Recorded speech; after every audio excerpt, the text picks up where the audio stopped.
Hello viewers, welcome back to our channel বিনোদন বিচিত্রা। ফের বিপাকে কারণ জোহার সহ বলিউডের এক ঝাঁক তারকা। বাড়িতে মাদক পার্টির আয়োজন কেন করা হয়েছিল এই অভিযোগে কারণ জোহারের বিরুদ্ধে নার্কোটিক্স কন্ট্রোল ব্যুরোর কাছে অভিযোগ দায়ের শিরোমণি অকালি দলের নেতা মজিন্দ্র সিং শিরসা।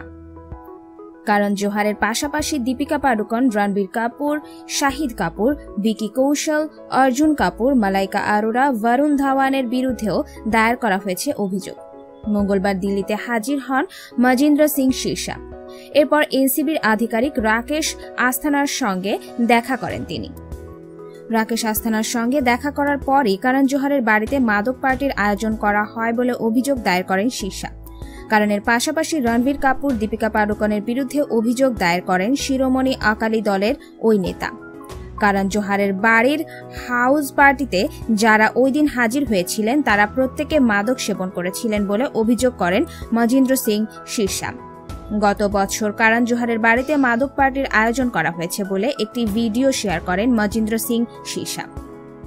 সেখানে উড়তা পাঞ্জাবি সিনেমার নামের অনুকরণে উড়তা বলিউড নামে একটি হ্যাশট্যাগ বসিয়ে দেন তিনি।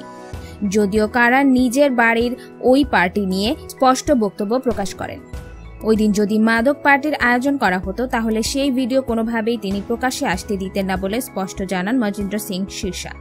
সুশান্ত সিং রাজপুতের মৃত্যুর পর সম্প্রতি কারণ জোহারের মাদক পার্টি নিয়ে প্রকাশ্যে তোপ দাগতে শুরু করেন কঙ্গনা রানাউত। রণবীর কাপুর, ভিকি কৌশল, রণবীর সিংরা মাদক সেবন করেন না তা প্রমাণ করতে তাদের রক্ত পরীক্ষা করানো হোক বলে দাবি করেন বলিউড কুইন, যা নিয়ে জোর শোরগোল শুরু হয়ে যায়। কারণ বলেন, সেদিন যারা পার্টিতে উপস্থিত ছিলেন তারা সবাই বলিউডের সফল অভিনেতা অভিনেত্রী। সারা সপ্তাহ ধরে কাজের পর সেদিন পার্টিতে সবাই একান্তে সময় কাটাচ্ছিলেন, আনন্দ করছিলেন। আমি তখনই ভিডিওটি করি। যদি সত্যি তেমন কোনো ঘটনা ঘটতো তাহলে কি আমি আদৌ ভিডিওটি শুট করতাম?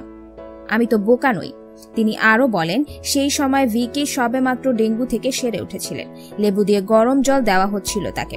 এমনকি ভিডিও করার একটু আগেই কারণের মাও তাদের সঙ্গেই বসেছিলেন বলে জানান পরিচালক। কারণের কথায়, সেদিনের পার্টি সম্পূর্ণ পারিবারিক অনুষ্ঠান ছিল, যেখানে বন্ধুরা মিলে বসে ভালো সময় কাটাচ্ছিলাম, গান শুনছিলাম এবং ভালো খাবার খাচ্ছিলাম। এছাড়া আর কিছুই সেখানে চলছিল না। এরপরই কারণ কিছুটা পাল্টা হুমকির সুরে বলেন, তাদের বিরুদ্ধে ফের এই ধরনের ভিত্তিহীন অভিযোগ করা হলে তিনি আইনি ব্যবস্থা নিতে বাধ্য হবেন।